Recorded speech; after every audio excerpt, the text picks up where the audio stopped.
want me to take pictures of you? Yeah. Yeah, I will take. Sure, Okay. sure. Okay, folks, sorry for the delay. So I've already introduced Gajendra just now, half an hour ago. So I'll just let him get on with his talk. Another round of applause for Gajendra, please. Thank you, Iqbal. Thank you, everyone. I thank the organizers of PyCon MEA and Global DevSlam for giving me an opportunity to speak here. So today I'll be presenting a talk on security considerations in Python packaging. So in today's talk, we will discuss the importance of secure package and vulnerabilities in Python package index. Then we are going to discuss few tools such as Bandit, Safety and SemGraph Static Analyzer. Then general guidelines for secure coding practices in Python and what PyPy is doing to secure the packages. Now, why we have to discuss about secure packaging or security issues related to packaging in Python. So you can see this graph in TOB index, Python has ranked first, and it was also the language of the year for 2007, 2010, 2018, 2020 and 2021. So obviously it is sure shot target for hackers and criminals. Now you can also see the Stack Overflow Survey 2023. So here also Python is ranked third. Of course, this is the overall result. Now you can also see here that in GitHub stats, right? So in number of pull requests, in number of stars, and with respect to number of pushes and with respect to number of issues, Python is number one. Okay. So that is for the year 2023 and quarter 2. So let's see open source and security. So there is generally a misconception about the security of open source software. So many people I have seen, they give the reason that code is open source, anybody can see the source code, so it is easy to spot the vulnerabilities. But one thing they don't understand is that since the code is open, anybody can actually identify the vulnerabilities and report the vulnerabilities. So we'll see how to do that in Python packaging. That will be at the end of this talk. So generally speaking, open source softwares are secure, and security issues are mostly due to the lack of understanding of secure coding principles. Okay. So by technology, our frameworks may be secure. I don't say that they are 100% secure, but they are fairly secure. But whatever security issues we encounter, they are mostly because of lack of understanding of secure coding principles. And there are some frameworks such as OWASP top 10. So if we are not following the guidelines set by OWASP top 10, then again our application will be vulnerable. Okay.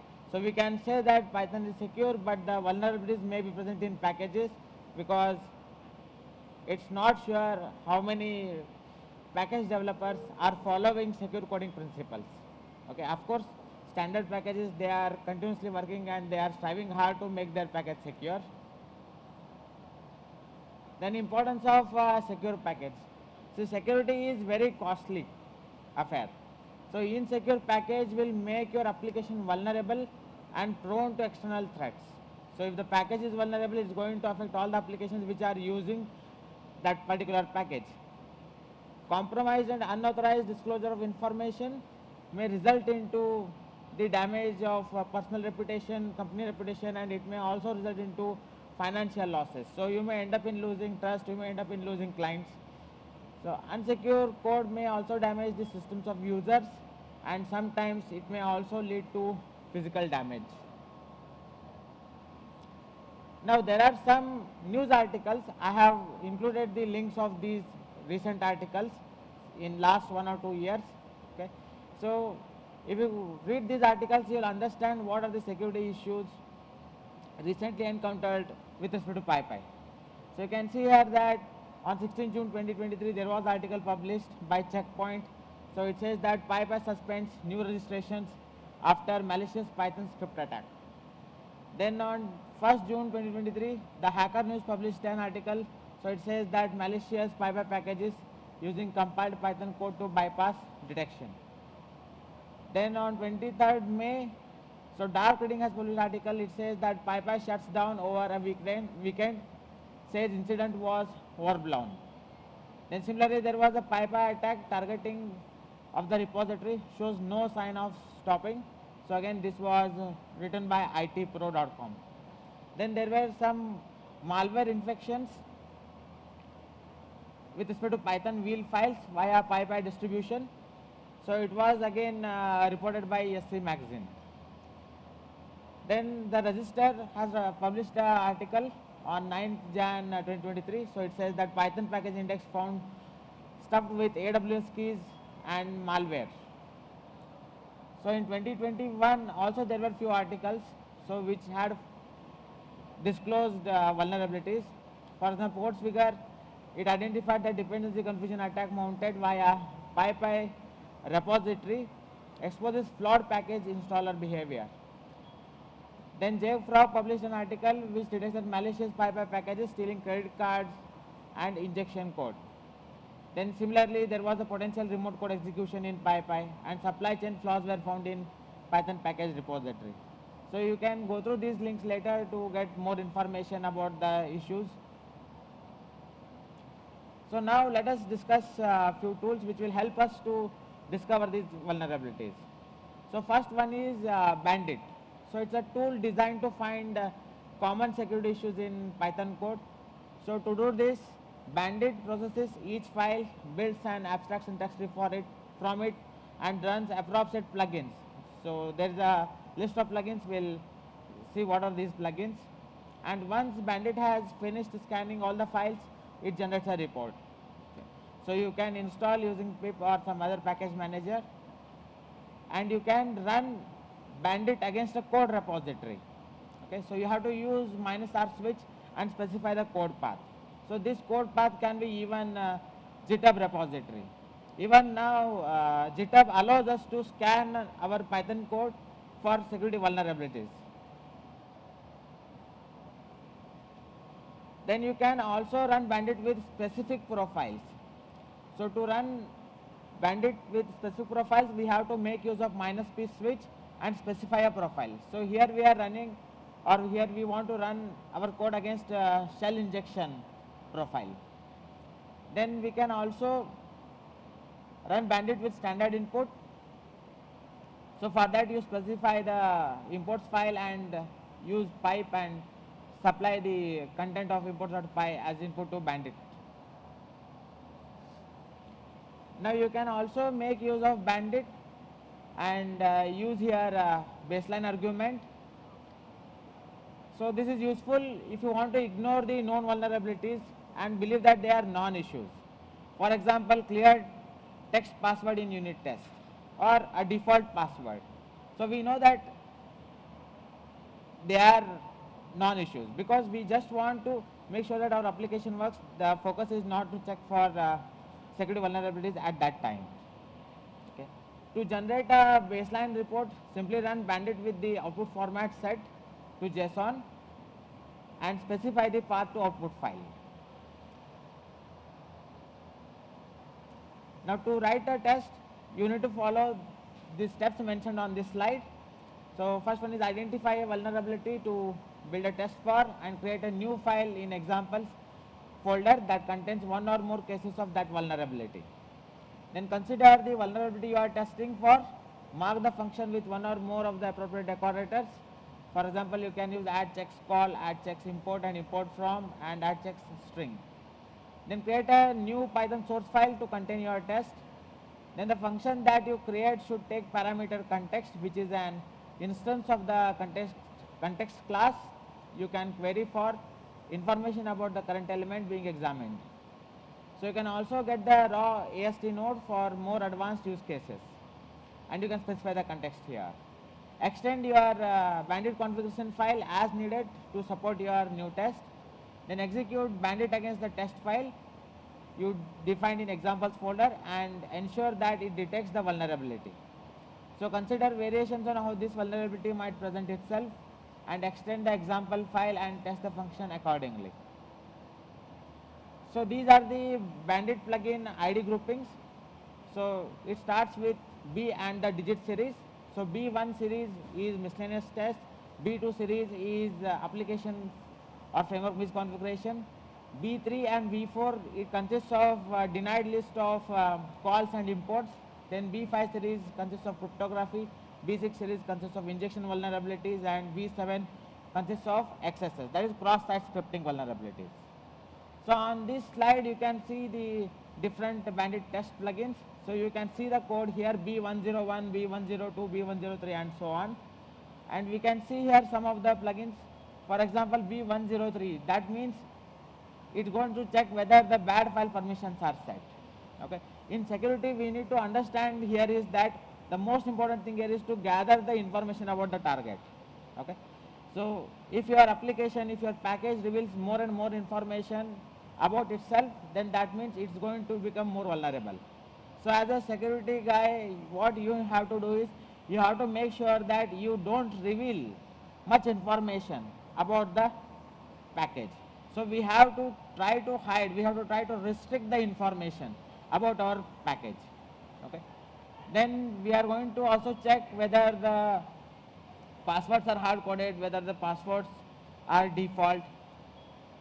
Then there are some more cases. For example, is there any invalid certification? Is there any bad SSL version? Is there any bad SSL version defaults?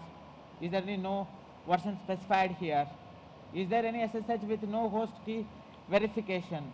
Okay. If you are using Django, then it's going to check whether extra is used, whether raw SQL is used. Okay. So when you make use of extra and raw SQL, it allows you to write your customized queries, and the default query parameterization can be ignored here. So you can use these plugins and check whether your code is vulnerable. Then next one is safety check. So safety checks your installed dependencies for known security vulnerabilities. Okay. So by default it uses Python vulnerability database called as safetydb, but it can be upgraded to use pyup.io's safety API using the key option. So now pyup.io is known as safety.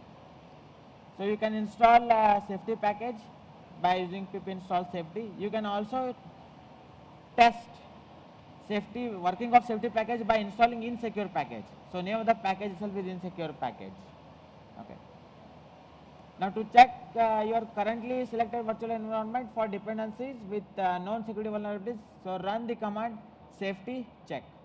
Then you can also read the requirements file by using -r switch and specifying requirements.txt file. Then you can use these commands to read the input from standard input. So here you have to specify standard input as the parameter here. Now on this slide you can see here that it is showing the output on my system. Okay. So output of safety check command on my system. So it is showing the list of packages and the version installed, and it is also showing me the affected version and along with the ID. Okay. So see the column affected here. Okay. So it is clearly showing you which version of the package is affected. Okay. So if I see the first one, so that is white noise package, so it says that installed one is 4.1.2 and affected versions are less than 4.1.3. So that means it's already affected version. Okay. So the only solution here is that you have to make sure that you install most upgraded version of the package. Of course sometimes it may not be suitable because of some dependencies, but make sure that you have the most recent version of Python programming language, most recent version of the package, so that you avoid the vulnerabilities. Okay. So here you can see on this slide we have installed insecure package, and the version of insecure package is 0.1.0, and it says that affected versions are less than 0.2.0. Okay. So with this simple command we can check which version of Python package is installed and what is the current version of Python package installed on my system. Then there's something called a safety DB, which is a database of known security vulnerabilities in Python packages. So the data is made available by pyup.io and it is synced with the repository once per month. So most of the entries are found by filtering CVEs and change logs for certain keywords and then manually reviewing them. So this list is not a denial list or package to be avoided. So this is a very important statement. Just because it appears in safety DB, we should not be avoiding them. Okay, sometimes we cannot avoid them. We have to use them. Okay, so it just gives us the indication that what can be the severity of the vulnerability, and based on that we can take a call. So you can visit the pyup.io GitHub repository. Of course, this URL is not working now, but you can check the GitHub repository for the list of insecure packages. Now, if you want to use them in a program, if you want to automate these things, or if you want to programmatically determine the things, then it provides you two JSON files. One is insecure.json and second one is insecure_full.json. So the first one, insecure.json, it just contains the package name and the insecure release as a plain list, where the second one also includes the CVE descriptions and the URL along with the more useful information. So depending on your requirement, either you can use the insecure JSON or insecure full JSON. Then there are some tools. So we have something called as safety CI, which is a deep GitHub integration that is available on pyup.io. So it checks your commits and pull requests. Then safety is a command line tool that checks virtual environments and requirements files either locally or on a CI server. Then there is safety Django. That's a package for Django that warns you in the admin area if your installed Django release is insecure.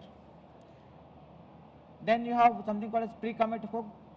It checks your Python dependencies against safety-DB. Then we also have ppnv check, which relies on safety and safety-DB to check for the known vulnerabilities in the locked components. Then as I have said, there is another tool that's called as SemGrep, which is open source static analyzer. Of course, it's not the only one. Okay, SemGrep is open source. It works on more than 17 plus languages, including Python, Go, Java, and other languages. And it also works with legacy languages. It's not vendor controlled, so 1000 plus community rules are written. So it enables you to write your own rules. So rules look similar to code, and results are available in the terminal, editor, or CI/CD pipeline. So it addresses OWASP top 10 issues, and it hunts vulnerabilities by iteratively exploring a code base with lightweight queries and REPL workflow. So you can play with the playground here. So the URL is semgrep.dev/editor. So if I go to the website here, yeah, this is the playground. Okay, it's not displaying.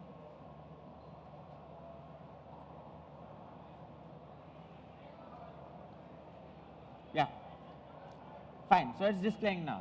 So you can say this is the output here, and you can write a rule. So this is the rule written for simple print statement, and in code we have written. So when I run the code, it says that two rules match. Now if I add another rule here, so I'll just add empty print statement. Okay, and again I'm going to click on run. So now it says that 3 matches. Okay, so in this way you can see, you can write a rule and you can run these rules against your source code and see whether your source code is following the rules written by you. So in that way you can also perform static analysis. So whatever example I have shown, it's a really simple example. Okay. Now coming back to the slides.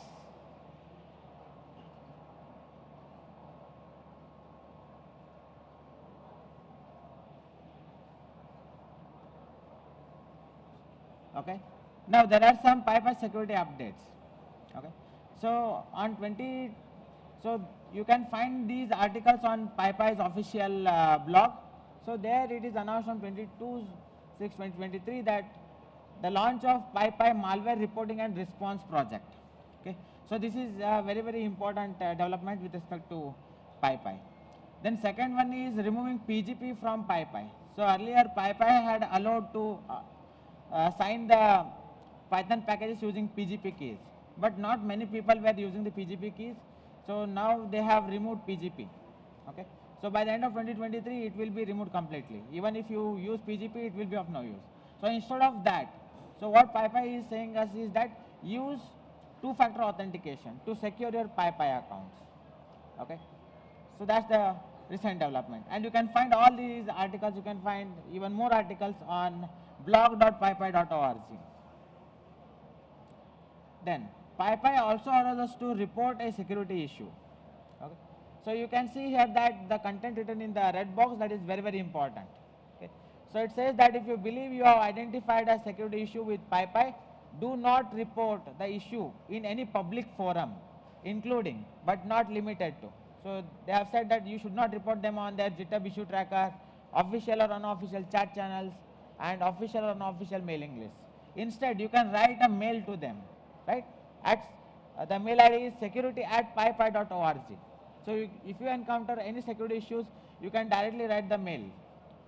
And you can specify there the URL to the project in question, the explanation of what makes the project a security issue. Then third one is applicable link to problematic lines of the project distribution. So here what I suggest is that you can follow approach followed by bug bounty events.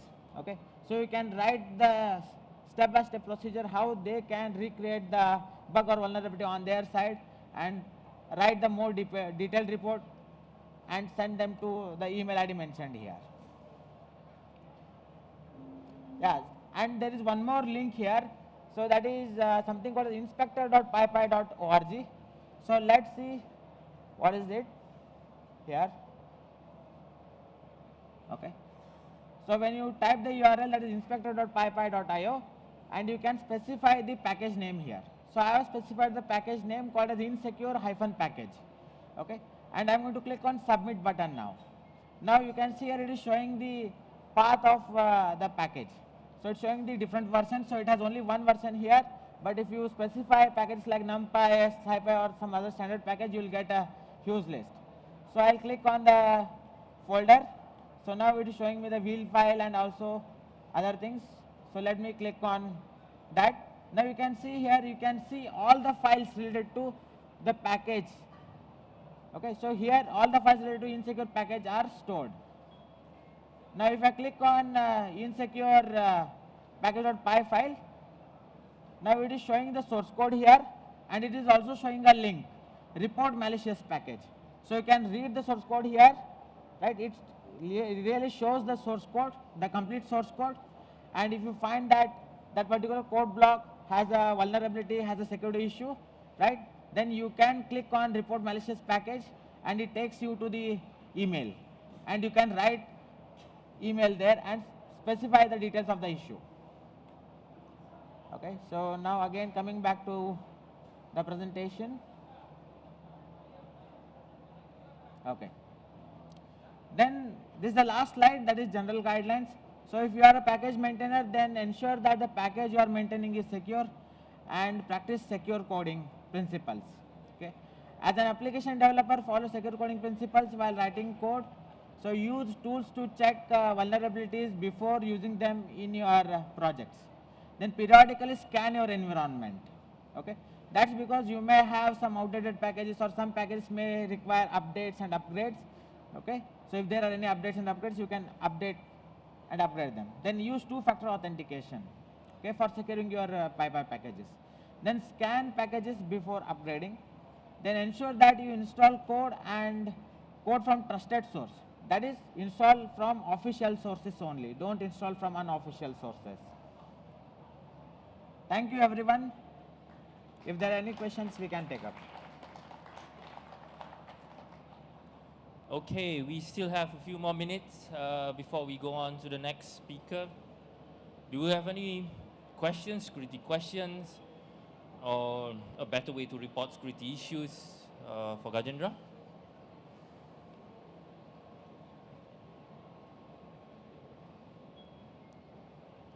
Hey, hi. Hi. Nice talk. Thank you. So my question is, so you were talking about the bandit package, right? So I have used one of the similar security package, I like I don't remember the name right now, but what it used to do, like it used to scan a repository to detect the sensitive keys, and which can be like removed from the production, right? So one of the issue which we faced was like in our like old services, which were like using the Boto 2 client for like connecting to the AWS services. So does the Bandit like if if I run it for the Boto 3 or Boto 2, will I will face any issues? Like for example, in Boto 2, it wasn't detecting these sensitive keys, but for the Boto 3, that library was working fine. So in like uh, to rephrase, will there be any issues? Like will it work for the Boto 2 client also? So I'm not sure, but what I can say is depending on the software you are developing, if you are developing a software related to AWS and AWS cloud environment, there are GRC tools there. So you can explore those things and use them. Okay, got it.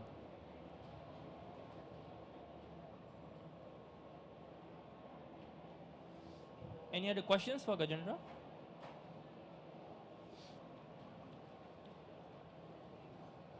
Hi, Gajendra. Very Hi. nice talk.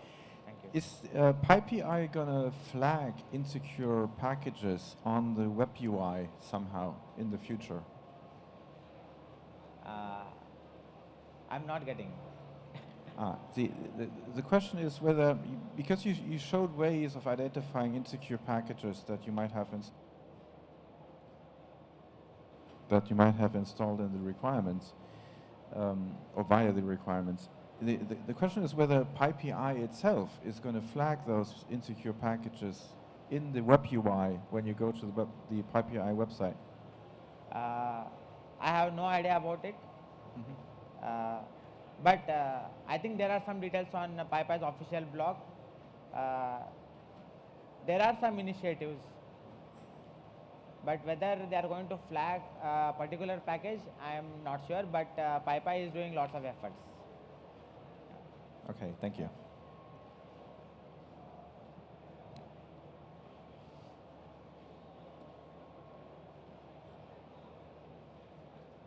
Hi. I have a question about Django, and I wanted to know, do you have cooperations with Django Foundation to do all these things for Django alone? I mean, not just as a developer, I don't, for example, I want to use Django as secure as possible. So if you suggest me to use this package, why don't you cooperate with Django Foundation, for example? Frankly speaking, I'm not working with any organization. Officially, I'm not a contributor. But what I'm aware is that Django has many security guidelines, right? And Django, by design, it allows us to write secure code, right? Because there are some inbuilt things like query parameterization, right? Then Django security checks. It also has middlewares, right? So it has security things in place. So you mean when you speak about security issues, it's not about packages or frameworks like Django when they have a great community in security.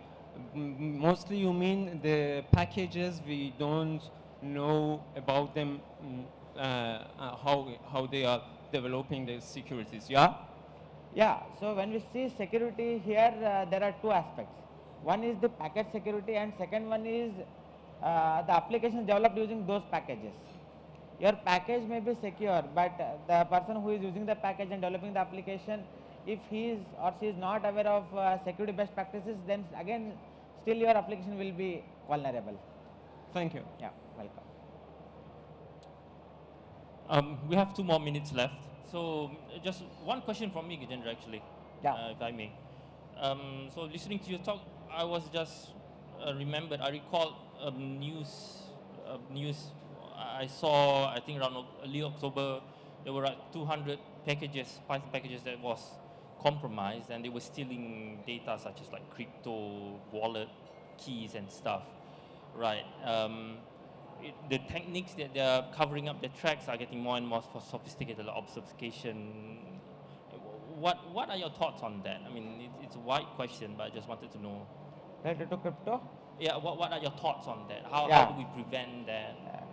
Yeah, crypto is a little bit hard because authorities don't have control on it. Yeah. So if you want to address the issues, we need to create more and more awareness. Yeah, thank you. All right then, we don't have any more time, so we can have a round of applause for Gajendra. Thank you very much. Thank you.